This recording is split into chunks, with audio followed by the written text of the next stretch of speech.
Chapter 16 "I Won't," said Mary. They found a great deal to do that morning, and Mary was late in returning to the house, and was also in such a hurry to get back to her work that she quite forgot Colin until the last moment. "Tell Colin that I can't come and see him yet," she said to Martha. "I'm very busy in the garden." Martha looked rather frightened. Miss Mary," she said, "it may put him all out of humour when I tell him that." But Mary was not as afraid of him as other people were, and she was not a self-sacrificing person. "I can't stay," she answered. "Dickon's waiting for me," and she ran away. The afternoon was even lovelier and busier than the morning had been. Already nearly all the weeds were cleared out of the garden, and most of the roses and trees had been pruned or dug about. Dickon had brought a spade of his own, and he had taught Mary to use all her tools, so that by this time it was plain that though the lovely wild place was not likely to become a gardener's garden, it would be a wilderness of growing things before the springtime was over. "There'll be apple blossoms and cherry blossoms overhead," Dickon said, working away with all his might, "and there'll be peach and plum trees in bloom against the walls, and the grass'll be a carpet of flowers." The little fox and the rook were as happy and busy as they were, and the robin and his mate flew backward and forward like tiny streaks of lightning. Sometimes the rook flapped his black wings and soared away over the tree-tops in the park. Each time he came back and perched near Dickon and cawed several times, as if he were relating his adventures, and Dickon talked to him just as he had talked to the robin. Once, when Dickon was so busy that he did not answer him at first, Soot flew onto his shoulders and gently tweaked his ear with his large beak. When Mary wanted to rest a little, Dickon sat down with her under a tree, and once he took his pipe out of his pocket and played the soft, strange little notes, and 2 squirrels appeared on the wall and looked and listened. "Tha's a good bit stronger than tha was," Dickon said, looking at her as she was digging. "Tha's beginning to look different for sure." Mary was glowing with exercise and good spirits. "I'm getting fatter and fatter every day," she said quite exultantly. "Mrs. Medlock will have to get me some bigger dresses. Martha says my hair is growing thicker. It isn't so flat and stringy." The sun was beginning to set and sending deep gold-colored rays slanting under the trees when they parted. "It'll be fine tomorrow," said Dickon. "I'll be at work by sunrise." "So will I," said Mary. She ran back to the house as quickly as her feet would carry her. She wanted to tell Colin about Dickon's fox cub and the rook, and about what the springtime had been doing. She felt sure he would like to hear. So it was not very pleasant when she opened the door of her room to see Martha standing waiting for her with a doleful face. "What is the matter?" she asked. "What did Colin say when you told him I couldn't come?" Said Martha, "I wish tha'd gone. He was nigh going into one of his tantrums. There's been a nice to do all afternoon to keep him quiet. He would watch the clock all the time." Mary's lips pinched themselves together. She was no more used to considering other people than Colin was, and she saw no reason why an ill-tempered boy should interfere with the thing she liked best. She knew nothing about the pitifulness of people who had been ill and nervous, and who did not know that they could control their tempers and need not make other people ill and nervous too. When she had had a headache in India, she had done her best to see that everybody else also had a headache, or something quite as bad. And she felt she was quite right, but of course now she felt that Colin was quite wrong. He was not on his sofa when she went into his room. He was lying flat on his back in bed, and he did not turn his head toward her as she came in. This was a bad beginning, and Mary marched up to him with her stiff manner. "Why didn't you get up?" she said. "I did get up this morning when I thought you were coming," he answered without looking at her. "I made them put me back in bed this afternoon. My back ached and my head ached and I was tired. Why didn't you come?" "I was working in the garden with Dickon," said Mary. Colin frowned and condescended to look at her. "I won't let that boy come here if you go and stay with him instead of coming to talk to me," he said. Mary flew into a fine passion. She could fly into a passion without making a noise. She just grew sour and obstinate and did not care what happened. "If you send Dickon away I'll never come into this room again," she retorted.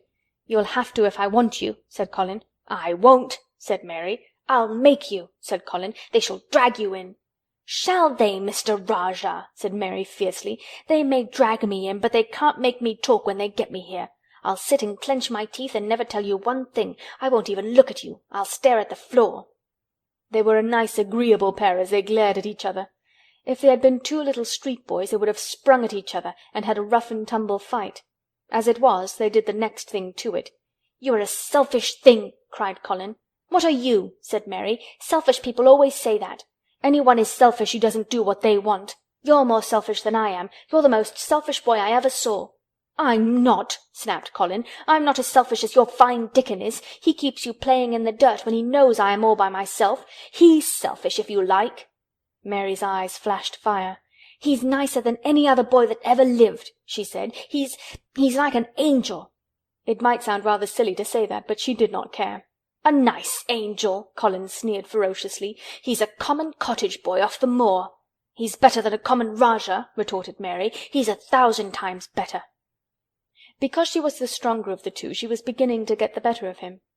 The truth was that he had never had a fight with anyone like himself in his life, and upon the whole it was rather good for him, though neither he nor Mary knew anything about that. He turned his head on his pillow and shut his eyes, and a big tear was squeezed out and ran down his cheek. He was beginning to feel pathetic and sorry for himself, not for anyone else. "I'm not as selfish as you, because I'm always ill, and I'm sure there's a lump coming on my back," he said, "and I'm going to die besides." "You're not," contradicted Mary unsympathetically. He opened his eyes quite wide with indignation. He had never heard such a thing said before. He was at once furious and slightly pleased, if a person could be both at one time.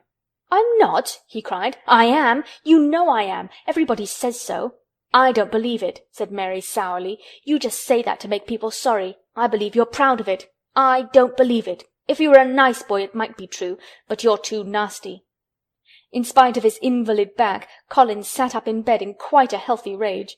"Get out of the room!" he shouted, and he caught hold of his pillow and threw it at her. He was not strong enough to throw it far, and it only fell at her feet, but Mary's face looked as pinched as a nutcracker. "I'm going," she said, "and I won't come back." She walked to the door, and when she reached it she turned round and spoke again. "I was going to tell you all sorts of nice things," she said. "Dickon brought his fox and his rook, and I was going to tell you all about them. Now I won't tell you a single thing." She marched out of the door and closed it behind her, and there, to her great astonishment, she found the trained nurse standing as if she had been listening, and more amazing still, she was laughing. She was a big, handsome young woman who ought not to have been a trained nurse at all, as she could not bear invalids, and she was always making excuses to leave Colin to Martha or anyone else who would take her place. Mary had never liked her, and she simply stood and gazed up at her as she stood giggling into her handkerchief. "What are you laughing at?" she asked her. "At you two young ones," said the nurse. "It's the best thing that could have happened to that sickly, pampered thing to have someone stand up to him that's as spoiled as himself." And she laughed into her handkerchief again. "If he'd had a young vixen of a sister to fight with, it would have been the saving of him." "Is he going to die?" "I don't know and I don't care," said the nurse. "Hysterics and temper are half what ails him." "What are hysterics?" asked Mary. "You'll find out if you work him into a tantrum after this. But at any rate you've given him something to have hysterics about, and I'm glad of it." Mary went back to her room, not feeling at all as she had felt when she had come in from the garden. She was cross and disappointed, but not at all sorry for Colin. She had looked forward to telling him a great many things, and she had meant to try to make up her mind whether it would be safe to trust him with the great secret. She had been beginning to think it would be, but now she had changed her mind entirely. She would never tell him, and he could stay in his room and never get any fresh air and die if he liked. It would serve him right. She felt so sour and unrelenting that for a few minutes she almost forgot about Dickon and the green veil creeping over the world and the soft wind blowing down from the moor. Martha was waiting for her, and the trouble in her face had been temporarily replaced by interest and curiosity. There was a wooden box on the table, and its cover had been removed and revealed that it was full of neat packages. "Mr. Craven sent it to you," said Martha. "It looks as if it had picture books in it." Mary remembered what he had asked her the day she had gone to his room. "Do you want anything? Dolls? Toys? Books?" She opened the package, wondering if he had sent a doll, and also wondering what she should do with it if he had. But he had not sent one. There were several beautiful books such as Colin had, and 2 of them were about gardens and were full of pictures. There were 2 or 3 games, and there was a beautiful little writing case with a gold monogram on it and a gold pen and inkstand. Everything was so nice that her pleasure began to crowd her anger out of her mind. She had not expected him to remember her at all, and her hard little heart grew quite warm. "I can write better than I can print," she said, "and the first thing I shall write with that pen will be a letter to tell him I am much obliged." If she had been friends with Colin, she would have run to show him her presents at once, and they would have looked at the pictures and read some of the gardening books, and perhaps tried playing the games, and he would have enjoyed himself so much he would never once have thought he was going to die, or have put his hand on his spine to see if there was a lump coming. He had a way of doing that which she could not bear. It gave her an uncomfortable, frightened feeling, because he always looked so frightened himself. He said that even if he felt quite a little lump some day, he should know his hunch had begun to grow. Something he had heard Mrs. Medlock whispering to the nurse had given him the idea, and he had thought over it in secret until it was quite firmly fixed in his mind.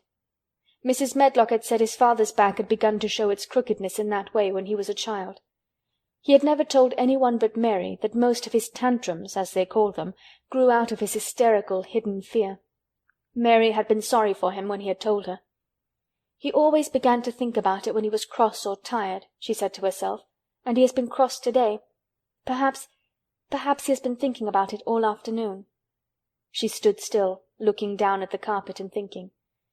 "I said I would never go back again." She hesitated, knitting her brows. "But perhaps, just perhaps, I will go and see if he wants me in the morning. Perhaps he'll try to throw his pillow at me again, but I think I'll go." End of chapter 16.